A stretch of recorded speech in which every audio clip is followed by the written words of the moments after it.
with those Navy ships, you got a big one at the end, number 8, the Makin Island. That is a Wasp-class amphibious assault ship. Now that looks exactly like the tube ships I mentioned that didn't have the well deck and stern gate. We'll talk more about those down the way.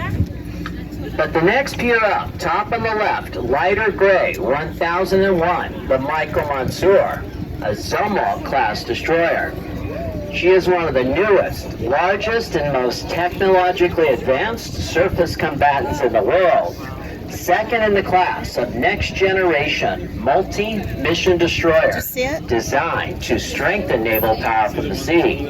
With a state-of-the-art electronic propulsion system, wave-piercing tumble-home hull, stealth design, and the latest warfighting technology and weaponry available.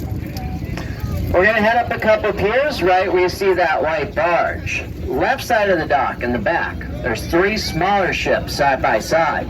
Our anti-mine countermeasure. The hulls on those ships are made of wood, sheathed in fiberglass, so they will not attract magnetic mines. Our next pier up, top on the right, cruiser 70 of the Lake Erie, and class of cruiser we use today. These are Ticonderoga class, named after the Battle of Fort Ticonderoga in 1775. Now back on the right side of the pier, big conical structures on top, called an amphibious transport dock, or the LPD for short. Those are designed to provide the Navy and Marine Corps with a modern sea-based platform. All are networked, survivable, built to operate with 21st century transformational equipment. Things like the MV-22 Osprey tilt rotor aircraft. But they can also carry hovercraft and landing craft. Next pier up, right up top, 2 guided missile destroyers. Right side the Sterret, left side 88 the Preble. But this class of destroyer is what we mostly use today. These are the Arleigh Burke class. And Arleigh Burke, a very famous World War II destroyer officer. Now the pier coming up, bunch of stealthy looking ships with the trimaran hulls, called littoral combat ships. This version, the Independence class. Now we also have a Freedom class littoral combat ship we'll see at the end of the base. But first, I want to explain what they're all about. These are a very fast and agile ship designed for anti-access threats. Things like mines, submarines, are things in our coastal waters. As littoral, that means the coastal zone. Now the Independence class, made entirely of aluminum. Now that trimaran hull supports a shallow water draft, but also gives it a larger flight deck, larger than that of a destroyer. One other thing you may have noticed about the Independence class is that it's not painted like the rest. Reason that is, you paint those ships, you slow them down. And because they're made of aluminum, they don't corrode the same in the seawater. They go over 45 knots. And the smaller Freedom class, again we'll see at the end, it is made of steel. It's a monohull, goes over 47 knots. And a knot, about 1.15 miles per hour. Now the pier coming up, left side of the dock, another LPD, 25 the Somerset, except she has a piece of the World Trade Center built into her hull. But head up a couple piers, got another big one coming up. Number 4, that's the Boxer, a Wasp-class amphibious assault ship. At first though, you may have thought these assault ships were the aircraft carriers. I mean, they certainly look like it, but they're actually about 200 feet shorter, although they can fulfill similar missions, but are only using the vertical takeoff and landing craft, carrying around 1,400 Marines, 3 hovercraft, and 36 aircraft, including the Huey, Cobra, Super Stallion, Sea Knight, Seahawk, AV-8 Harrier jet, MV-22 Osprey, and the newer F-35. We're also coming up to the last pier of the base, where you see the big hospital ship. But everything we're leaving up to this last pier, it's all been part of Naval Base San Diego, which we can find on 32nd Street. This is the second largest naval base in the U.S., beat out only by Norfolk, Virginia. There's a little over 1/3 of the Pacific Fleet here, and the other 2/3, they're in Washington and Hawaii. But take a look at that last pier. Back on the right side, smaller camouflage-looking ship. That's the USS Fort Worth. It's also your Freedom-class littoral combat ship. Now about that hospital ship, the USNS Mercy, she is one of 2 in the Navy's fleet. The other we have, called the Comfort, it's on the East Coast. But hospital ships, they're only second in size to aircraft carriers. And they were created by taking 2 different oiler ships, cutting them in half, and putting them back together again. With 1,000 hospital beds, 80 ICUs, 12 operating rooms. There's burn care, radiology, pharmacy, physical therapy, a blood bank, 2 oxygen-producing plants, dentistry, even veterinarian services. But another shipyard's coming up. Now we have NASSCO. That stands for National Steel and Shipbuilding Company. One of many shipyards in San Diego. NASSCO itself, headquartered in Falls Church, Virginia, a division of General Dynamics. They specialize in constructing cargo ships and auxiliary vessels for the Navy and Military Sealift Command. But our first ship in NASSCO, the USS John Cannelly, she's going to be what's called an expeditionary sea-based vessel, being built to support Special Operations Force missions and airborne anti-mine countermeasure missions.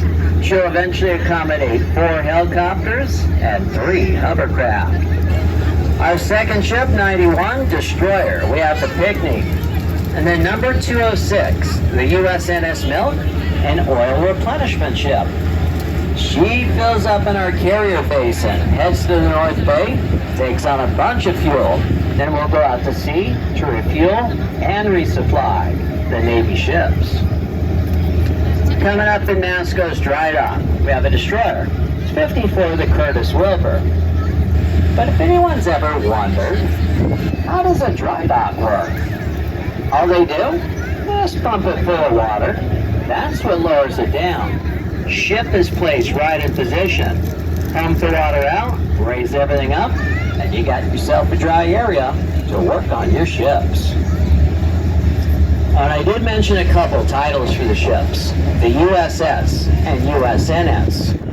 The difference is the USS, United States ship, owned and run by the Navy. Now USNS, United States naval ship, still owned by the Navy, but run by the Military Sealift Command, and they are primarily civilian. Just coming up, number 45, dock landing ship is the Comstock, another part of the amphibious fleet.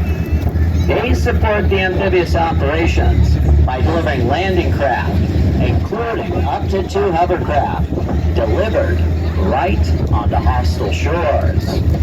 But unlike the other larger ships, even though you're going to see she's got a big landing pad in the back, she does not carry aircraft. She's only able to support them. Now another shipyard's coming up.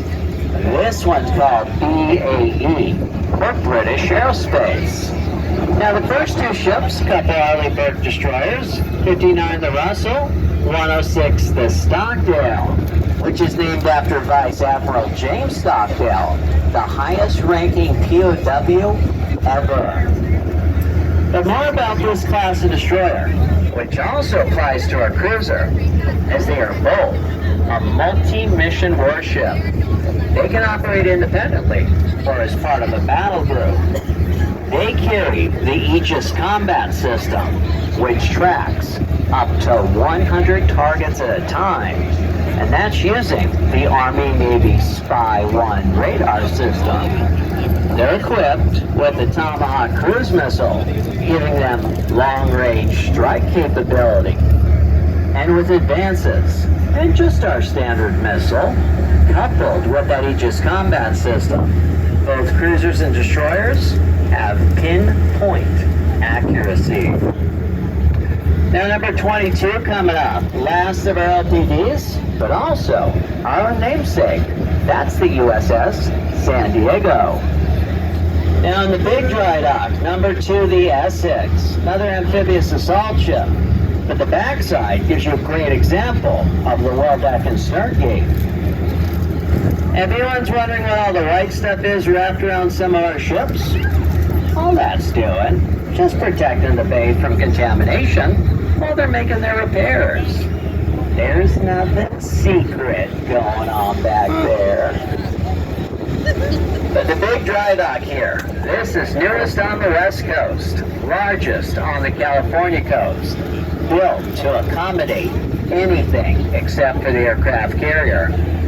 This was brought in 2016 and towed here, stacked in 3 pieces, all the way from China.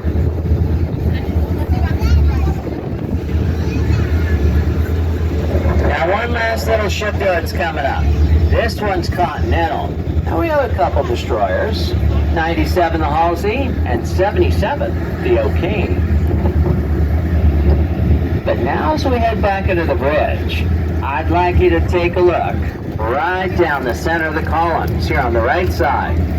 You just might see the image of the California Mission Bell, which is not a real bell, but it's formed in the shapes of the columns.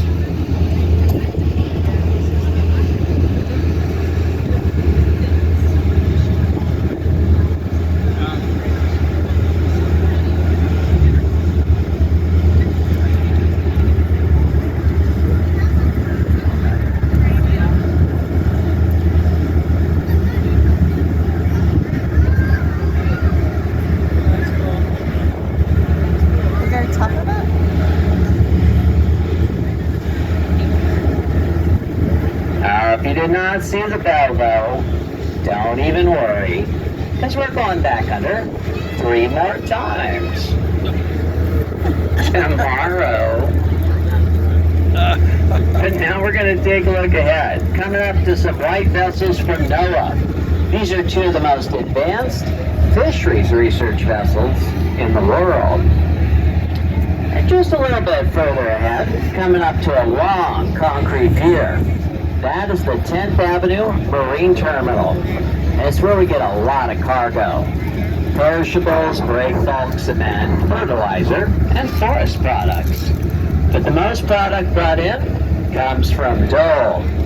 They're bringing in 187 million bananas, 92 million pineapples per month. 2.2 billion bananas, 1.1 billion pineapples a year.